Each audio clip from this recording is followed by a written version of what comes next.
Ashokapuram youth ಬಾಯ್ಸಿಗೆಲ್ಲ ಒಂದ್ ಮಾತು ಹೇಳ್ತೀನಿ ತಮ್ಮ. ಅಂಬೇಡ್ಕರ್ ಜಯಂತಿ ನೀವು ಮಾಡಬೇಕಾದ್ರೆ ಅಂಬೇಡ್ಕರ್ ಸ್ತ್ರೀವಾದಿ ವೇದಿಕೆಯಲ್ಲಿ ನನ್ನೊಬ್ಬಳನ್ನೇ ಕೂಡಿಸಿದ್ದೀರಂದ್ರು. ನಿಮ್ಮೂರನ್ನ ಹೆಣ್ಮಕ್ಳನ್ನೇ ಕೂಡಿಸ್ರು, ನಿಮ್ಮೂರ್ ತಾಯಿಯನ್ನ ಕೂಡಿಸ್ರಿ.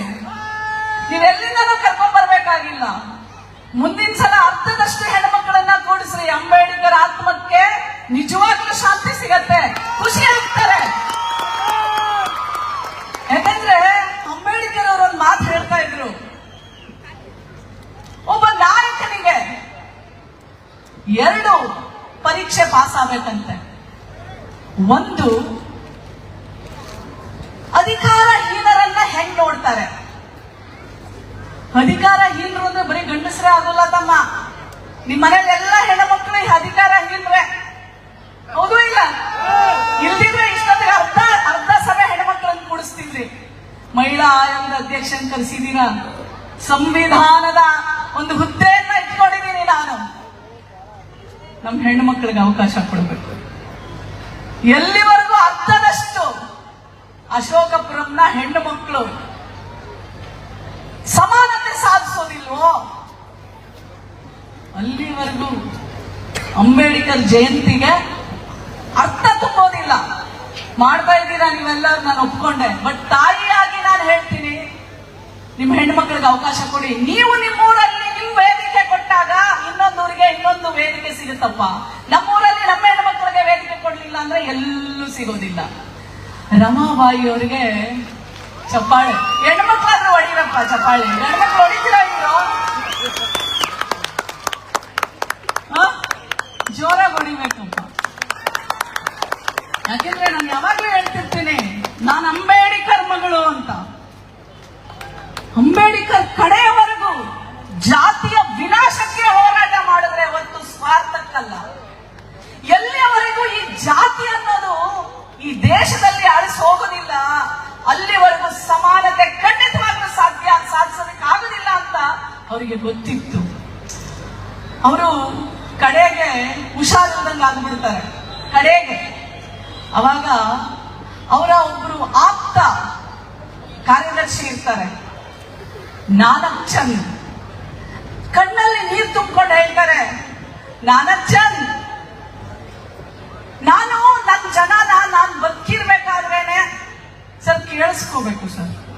ಹೆಣ್ಮಕ್ಳ ವೇದಿಕೆಯಲ್ಲಿ ಮೈಕ್ ಕೊಡಲ್ಲ, ಕೊಟ್ಟಾಗ ನಮ್ಮ ಅಣ್ಣಂದ್ರು ಕೇಳಿಸ್ಕೋಬೇಕ್ರಿ. ಅದೇ ಥ್ಯಾಂಕ್ ಯು.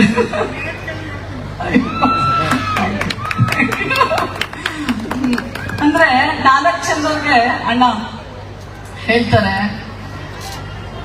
ನಾನು ತುಂಬಾ ಹೋರಾಟ ಮಾಡ್ಬಿಟ್ಟಿದ್ದೀನಿ.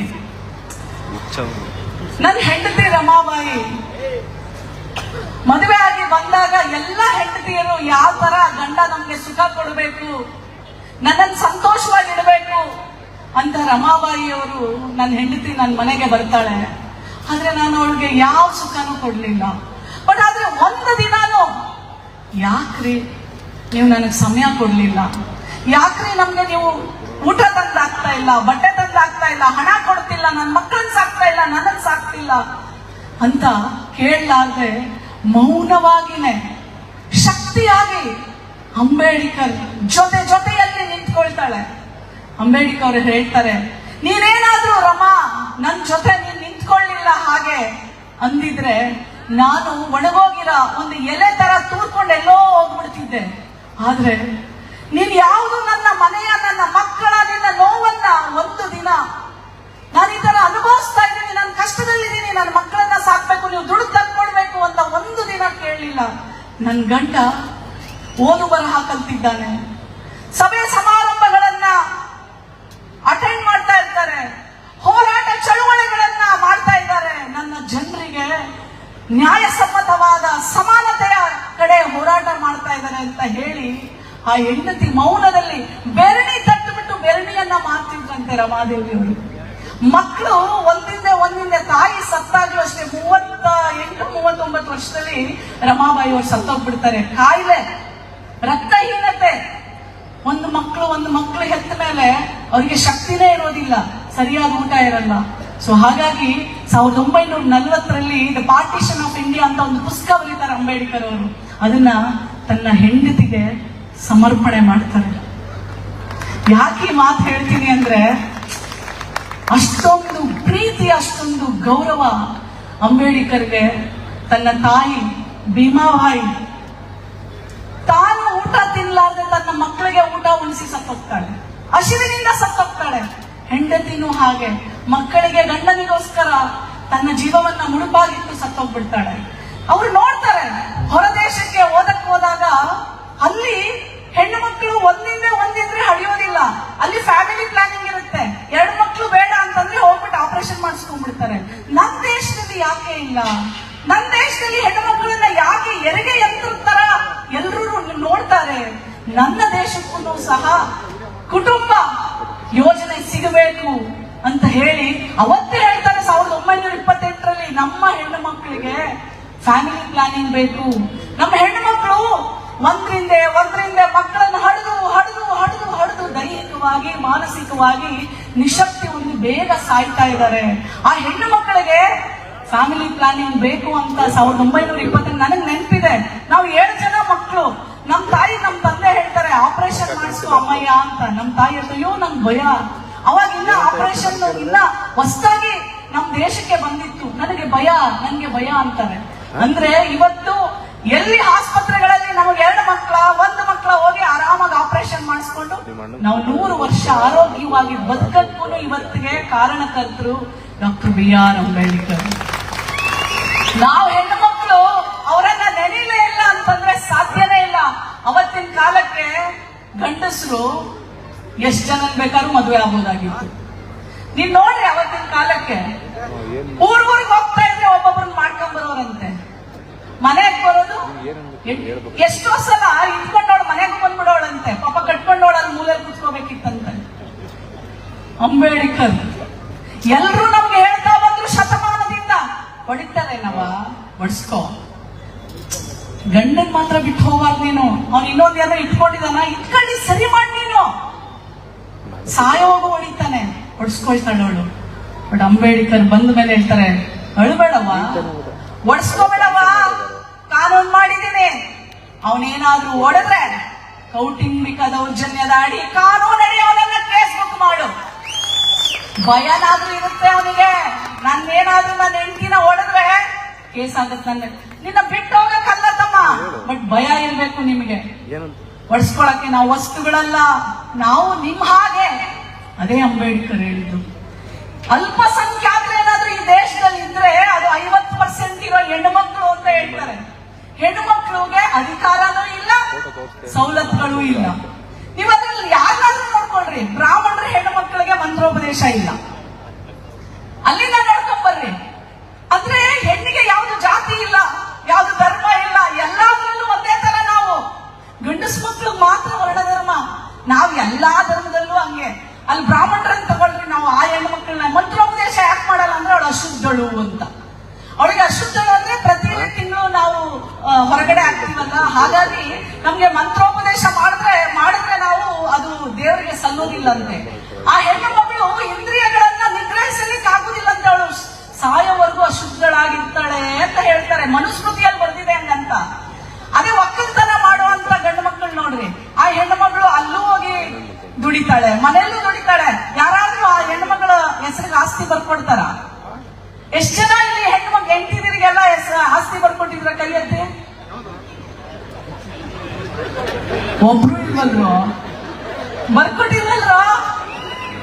ಬರ್ಕೊಟ್ರಲ್ಲ, ಅಲ್ಲ ಎಲ್ಲ ಬರ್ಕೊಂಡಿದ್ದೀರ? ಇಲ್ಲ. ಅಂದ್ರೆ ನಾನು ಹೇಳೋದು ಯಾಕೆ ಅಂದ್ರೆ, ಅಂಬೇಡ್ಕರ್ ಅದಕ್ಕೆ ಗೊತ್ತಿತ್ತು ಅವರಿಗೆ, ಅದಕ್ಕೆ ಸಮಾನವಾದ ಆಸ್ತಿ ಹಕ್ಕನ್ನ ಕೊಟ್ರು. ನಾನೊಂದು ಊರಿಗೆ ಹೋಗಿದ್ದೆ ಸರ್, ನಾನೊಂದು ಊರಿಗೆ ಹೋಗಿದ್ದೆ. ನಾನ್ ಕೇಳಿದೆ ಹೆಂಗಿದ್ರು ನೀವೆಲ್ಲರೂ ಅಂತ. ಅದೊಂದು ಹಳ್ಳಿ, ಕುಕ್ಕರಹಳ್ಳಿ ಅಂತ, ನಮ್ ಗಂಡನೂರು. ಅಣ್ತಂದಿರೆಲ್ಲ ನೀವ್ ಹೆಂಗಿದ್ರು, ಇಲ್ಲೆಲ್ಲ ಬೆಂಗಳೂರು ಸುತ್ತಮುತ್ತ ಆಸ್ತಿಗೆ ಬಹಳ ರೇಟ್ ಬಂದಿರ್ಬೇಕಲ್ವಾ ಅಂದ್ರೆ, ಅಯ್ಯೋ ಅಕ್ಕ ಯಾಕೆ ಹೇಳ್ತೀರಾ, ಅಕ್ಕಂಗಿದಿರೆಲ್ಲ ಕೇಸ್ ಹಾಕ್ಬಿಟ್ಟವ್ರೆ. ಅದು ಅಂಬೇಡ್ಕರ್ ಶಕ್ತಿ. ನೀವ್ ಯಾರು ತಗೊಳಕ್ಕಾಗಲ್ಲ, ನಾವು ಸಮಾನವಾಗಿ ಬಿಡಲೇಬೇಕು. ಅವ್ರು ಕಾನೂನು ಮಾಡಿರ್ಲಿಲ್ಲ ಅಂದಿದ್ರೆ ನಮಗ್ ಕೊಡ್ತಾ ಇರ್ಲಿಲ್ಲ. ಇವ್ರ ಆ ಟೆಂಡರ್ನ ಮದುವೆ ಮಾಡ್ಕೊಂಡ್ ಬಂದಿರೋರು ಇವತ್ತು ಒಂದೇ ಹೆಂಡತಿ ಜೊತೆ ಕಡೆಯವರೆಗೂ ಇರ್ಬೇಕು. ಅದಕ್ಕೆ ಅಷ್ಟೊಂದೆಲ್ಲ ಕಾನೂನು ಇರೋದು. ಏನಾದ್ರೂ ಇನ್ನೊಂದು ಮದುವೆ ಮಾಡ್ಕೋಬೇಕು ಅಂತಂದ್ರು ಕಾನೂನು ಪ್ರಕಾರ ಡೈವರ್ಸ್ ತಗೋಬೇಕು, ಇಲ್ದಿದ್ರೆ ಜೈಲ್ ಕಂಬಿ ಎಣಿಸ್ಬೇಕು. ಎಂತೆಂಥ ಕಾನೂನುಗಳು ತಂದ್ರಪ್ಪ ನಮ್ಮ ಪರವಾಗಿ. ಎಲ್ಲರೂ ಹೇಳಿದ್ದೇನಂದ್ರೆ ನೀನು ಅಳವ ಅಳವ ಅಳವ ಅಂದ್ರು. ಬಟ್ ಇವ್ರಾದ್ರು ಅಳಬೇಡವ, ಒಡ್ಸ್ಕೊಂಬೇಡವ, ನಿನ್ನ ಜೊತೆ ಕಾನೂನಿದೆ, ಪೊಲೀಸ್ ಇದೆ, ಶಕ್ತಿ ತುಂಬ್ತೀವವ ಅಂತ ಹೇಳೋದ್ರು ಅಂಬೇಡ್ಕರ್. ಅದನ್ನ ಮರಿಬಾರ್ದು. ಇವತ್ತು ನಮ್ಮ ಮನೆಗೆ ಒಂದು ಹೆಣ್ಮಗಳು ಬಂದಿದ್ರು. ಮೇಡಮ್, ನನ್ ಗಂಡ 3 ಜನ ಮಕ್ಕಳನ್ನ ಬರೀ ಹೆಣ್ಮಕ್ಳು ಅಂದ್ಬಿಟ್ಟು ಹೊರಗಾಕಿದಾನೆ ಮೇಡಮ್, ರಾತ್ರಿ ಎಲ್ಲ. ಇನ್ನೊಬ್ಬಳು ಯಾಕೆ ಕರ್ಕೊಂಡ್ಬಂದು ಇವಳು ನಿಮ್ಮ ಮಮ್ಮಿ ಅಂತ ಹೇಳ್ತಾವನೆ ಮೇಡಮ್ ಅಂತ. ಇದೇ ಮೈಸೂರು ಜಿಲ್ಲೆಯವರು ಫೋನ್ ಮಾಡಿ ಹೇಳಿದೆ, ರಾತ್ರಿ ಮಧ್ಯರಾತ್ರಿ. ಆಮೇಲೆ ನಮ್ಮ CDPO ನಮ್ಮ ವುಮೆನ್ ಅಂಡ್ ಚೈಲ್ಡ್ ಅವರೆಲ್ಲ ಕರೆದು ಪೊಲೀಸು ಎಲ್ಲ ಕೌನ್ಸಿಲಿಂಗ್ ಮಾಡಿ ಈಗ ಅವನಿಗೆ ಭಯ ಭಕ್ತಿಯಿಂದ 3 ಜನ ಹೆಣ್ಮಕ್ಳನ್ನ ಕರ್ಕೊಂಡೋಗಿ ಮನೇಲಿ ಚೆನ್ನಾಗಿದ್ದೀನಿ ಅನ್ಬಿಟ್ಟು ಫೋನ್ ಮಾಡಿದ್ರು. ಅದು ಕಾನೂನಿನ ಶಕ್ತಿ, ಅದು ಅಂಬೇಡ್ಕರ್ ಶಕ್ತಿ. ಕಡೆಯದಾಗಿ ಹೇಳ್ಬಿಡ್ತೀನಿ ನಿಮ್ಗೆ, ನಿಮ್ಮ ಹಕ್ಕುಗಳಿಗೆ ನೀವು ಹೋರಾಟ ಮಾಡಬೇಕು. ಈ ಒಂದು ಸೆಲೆಬ್ರೇಷನ್ ನಮ್ಮ ಅಶೋಕ ಯೂತ್ ಅಸೋಸಿಯೇಷನ್ ನಮ್ಮ ಯುವಕರು ಮಾಡಿದೀರಾ. ನಮ್ಮ ಕೃಷ್ಣ ತಮ್ಮ, ಇಡೀ ಎಲ್ಲರಿಗೂ ನಾನು ಹೇಳ್ತೀನಿ, ಅಶೋಕಪುರಂನ ಪ್ರತಿಯೊಂದು ಹೆಣ್ಣು ಮಗಳಿಗೂ ಯಾರೇ ದೌರ್ಜನ್ಯಕ್ಕೊಳಗಾಗಲಿ, ಯಾರಿಗೇ ಶಿಕ್ಷಣ ಬೇಕು, ಯಾವುದೇ ವ್ಯವಸ್ಥೆ ಬೇಕು, ನೀವೆಲ್ಲ ಆ ಹೆಣ್ಣು ಮಕ್ಕಳ ಧ್ವನಿಯಾಗಿ. ಅವಾಗಲೇ ಈ ಅಂಬೇಡ್ಕರ್ ಜಯಂತಿಗೆ ಅರ್ಥಪೂರ್ಣ ಸಿಗುವುದು. ಮಾಡ್ತೀರಾ ಎಲ್ಲರೂ? ನೋಡಿ, ಒಂದು ತಿಳ್ಕೊಳ್ಳಿ, ಎಷ್ಟೋ ಜನ ನನ್ಗೆ ಹೇಳ್ತಾರೆ, ಮೇಡಮ್ ಯಾಕೋ ಓದ್ತಾ ಇಲ್ಲ ಮೇಡಮ್, ನಮ್ಗೆ ಅದಿಲ್ಲ ಮೇಡಮ್, ನಮ್ಗೆ ಇದಿಲ್ಲ. ನಿಮಗೆ ಯಾವ್ದಿಲ್ಲ ಅಂತಲ್ಲ, ಅಂಬೇಡ್ಕರ್ ಜೀವನ ಒಂದು ಪರಿಚಯ ಆಗ್ಬಿಟ್ರೆ ಸಾಕು. ಗೋಣಿ ಚೀಲದ ಮೇಲೆ ಎಲ್ಲೋ ಮೂಲೆಯಲ್ಲಿ ಕೂಡಿಸಿರ್ತಾರೆ, ನೀನೊಬ್ಬ ಅಸ್ಪೃಶ್ಯ, ನೀನ್ ನಮ್ ಜೊತೆ ಬರಬೇಡ ಅಂತ. ಆ ಗೋಣಿ ಚೀಲದ ಮೇಲೆ ಕೂತಿದಂತ ಮಗ, ಅಸಮಾನತೆಯ ನೋವನ್ನ ಉಂಡಂತ ಮಗ, ಅನ್ಟಚಬಲ್ ಅಂತ ಅನ್ಸ್ಕೊಂಡಂತ ಮಗ, ಮುಂದಿನ ದಿನಗಳಲ್ಲಿ ಆ ಎಲ್ಲ ನೋವುಗಳನ್ನ ಶಕ್ತಿಯನ್ನಾಗಿ ಮಾಡಿಕೊಂಡು ಹೋರಾಟ ಮಾಡಿ ಶಿಕ್ಷಣವನ್ನ ಪಡೆದು ಅನ್ಸ್ಟಾಪಬಲ್ ಮಹಾನಾಯಕನಾಗಿ ಹೊರಹೊಮ್ಮತ್ತು ಡಾಕ್ಟರ್ BR ಅಂಬೇಡ್ಕರ್. ನೀವೆಲ್ಲ ನೀವು, ನಾನು, ಪ್ರತಿಯೊಬ್ಬರು ಡಾಕ್ಟರ್ BR ಅಂಬೇಡ್ಕರ್ ಮಕ್ಕಳು ನಾವು. ಅವರು ಏನ್ ಹೇಳೋದು ಅವರ ಅಡಿನೇ ನಾವು ನಡಿಬೇಕು. ನೀವೆಲ್ಲರೂ ನನ್ನ ಜೊತೆ ಒಂದು ಪ್ರಮಾಣ ಮಾಡ್ತೀರಾ? ಮಾಡ್ತೀರೇನ್ರ ಯುವಕರು? ಮಾಡ್ತೀರಾ? ಇದೇ ನನ್ನ ಮಾತು. ಲಾಸ್ಟ್ ನಾ ವರ್ಕೌಟ್ ಬಂದ್ಬಿಟ್ಟಿದ್ದೀನಿ, ಯಾಕಂದ್ರೆ ನನ್ನ ಮಕ್ಕಳು ನನ್ನ ಮಾತು ಕೇಳ್ತಾರೆ ಅಂತ ಗೊತ್ತು ನನಗೆ. ಎಲ್ಲರೂ ಎದೆ ಮೇಲೆ ಕೈ ಇಟ್ಕೊಳ್ಳಿ, ಎಸ್ಪೆಷಲಿ ಗಂಡು ಮಕ್ಕಳು ಇಟ್ಕೋಬೇಕಪ್ಪ. ಏನ್ ಅಂಬೇಡ್ಕರ್ ಮಕ್ಕಳು ಏನೋ ಅವಮಾನ ಆಗುತ್ತಾ? ಎಲ್ಲಿ ಕಾಣ್ತಾ ಇದೆ? ಓಕೆ, ಇದೆಲ್ಲ ಗಂಡು ಮಕ್ಕಳು ಜಾಸ್ತಿ ಇದೆ, ಹೆಣ್ಮಕ್ಳು ಕಡಿಮೆ. ನಮ್ಮ ಮನೆಯಲ್ಲಿ ಹುಡುಗರು ಸೌಂಡ್ ಜೋರಾಗಿ ಕೇಳ್ಬೇಕಪ್ಪ, ಜೋರಾಗಿ ಹುಡುಗರು. ನಮ್ಮ ಮನೆಯಲ್ಲಿ ಹೆಣ್ಣು ಮಕ್ಕಳನ್ನ ಗೌರವಿಸುತ್ತೇವೆ. ನಾವು ಯಾವುದೇ ಅನ್ಯಾಯ, ಹಿಂಸೆ, ಅಸಮಾನತೆ ಕಂಡಾಗ ಮೌನವಾಗಿರುವುದಿಲ್ಲ. ಯಾವುದೇ ದೌರ್ಜನ್ಯ, ಶೋಷಣೆ ನಾನು ಒಪ್ಪುವುದಿಲ್ಲ, ನಾನು ಮೌನವಾಗಿರುವುದಿಲ್ಲ. ಸಮಾನತೆ, ನ್ಯಾಯ ಮತ್ತು ಗೌರವಕ್ಕಾಗಿ ಧೈರ್ಯವಾಗಿ ನಿಲ್ಲುತ್ತೇನೆ. ಎಲ್ಲ ಕೆಟ್ಟ ಚಟಗಳನ್ನ ಬಿಟ್ಟು ಒಳ್ಳೆಯ ಅಂಬೇಡ್ಕರ್ ನಡೆಸಿದಂತ ದಾರಿಯಲ್ಲಿ ನಾವೆಲ್ಲರೂ ನಡೆಯುತ್ತೇವೆ. ಸೌಂಡ್ ಕಡಿಮೆ ಆಗೋಯ್ತಲ್ಲಪ್ಪ, ಜೋರಾಗಿ ನಡೆಯುತ್ತೇವೆ.